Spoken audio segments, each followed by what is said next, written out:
Мен 20-дан ашық айылды қыдырдым. Айыл жерінде, елет жерінде бұл бір елемес.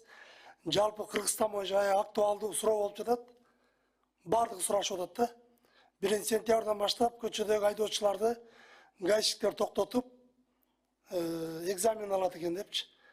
Ал эми шо кандай кылып Эми көчөдөн бара тура токтотуп эле эмне кылып алат? Гаишниктер өздөрү алабы? Же унаа кызматкерлери алабы? Ушул жөнүндө бизге абдан көп суроо болду. Ошол суроолорду массалык маалымат каражаттары найма түз көрүп жатат да, ошол жөнүндө сурооду тагыраак маалымат берип койсоңуз, азыр элдин баары бушайман болуп атат да. Көчөдөн бараткандар тозуп алып эле, мисалы, эми знактар мүмкүн унутуп койгондор бар экен, возрасттагыларыбыз бар дейт. Ошону биз акыркы убакта көп ойлонуп атабыз дейт. Ушул жөнүндө айта кетсеңиз. Бул боюнча мен айта кетсем. Коррупция учурат бул боюнча да. Руслан Шервазиевич, сиз айтып атасыз, туура айтып атасыз, бул дагы көп эме жаратып атат, бирок азыркы убакта бул биз азыр бул суроону карап атабыз, кандай жол менен кылабыз, кандай кылабыз деп.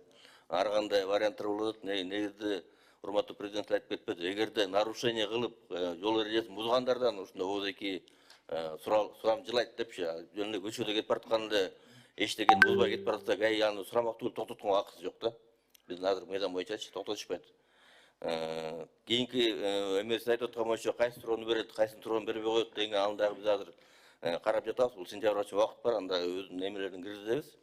Биздин ой боюнча ар кандай варианттар келип атат. Кээде может планшет как тестирован катары сыяктуу 4 суроо, 5 суроо менен как планшет катары ал жака токтотулган водитель эмне токтотулган данные киргизип, ал жака анан ушу фамилиясын киргизсем, ошо планшет өзү суроону тандап берет.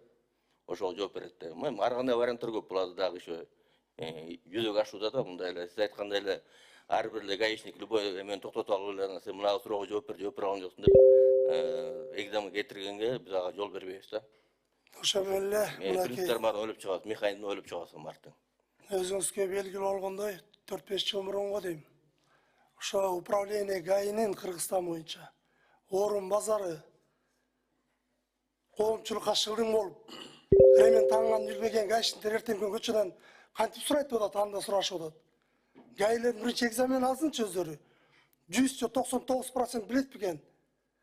Главный управлениенин замы, первый замы ремен таңган жүрбей, бүтүндөй Кыргыз элине шерменде болгон. Адамды кооптонуп жатышат, азыр коркушуп атат көчөдөгү айдоочулар. Эртең күн кандай болуп калат деп. Мына биз сиздерге мыйзам кабыл алып бердик элек. 2023 жылы былтыр 3 жолу катар грубый нарушение кылат болсо кайрадан пересдачага барат депчи. Ошо канча айдоочу пересдачага барды. Мен көргөн аны иштеген көргөн жокпуз да. Руслан Шервазиевич, мен бүгүн башка мыйзам менен келдим эле, ал боюнча мыйзам менен чакырсаңыз дайрдан келейин, андай статистиканы көтөрүп алып. Хорошо, ошолорду неме кылып баарын биле албайм да, азыр башымда сакталбайт да. Мен бая биз элге барганда эл өкүлү болгондо эң башкы көйгөй биздин элдин көйгөйүн айтыш керек экен да. Ошол жерде эл айтып сурап атат, ошол боюнча катыраак айтып койсоңуздар дейт. Бизден билесиздер, эртең коррупция элементтер чоңураак жоголтуруп кетиши мүмкүн. Көчөдөн каалаганын тозуп гаишник знактарды берип бербесе штрафын салчы, тыйынын берчи, пересдача депчи. Уже элди карапайым элге бир топ ушам болуп жатат.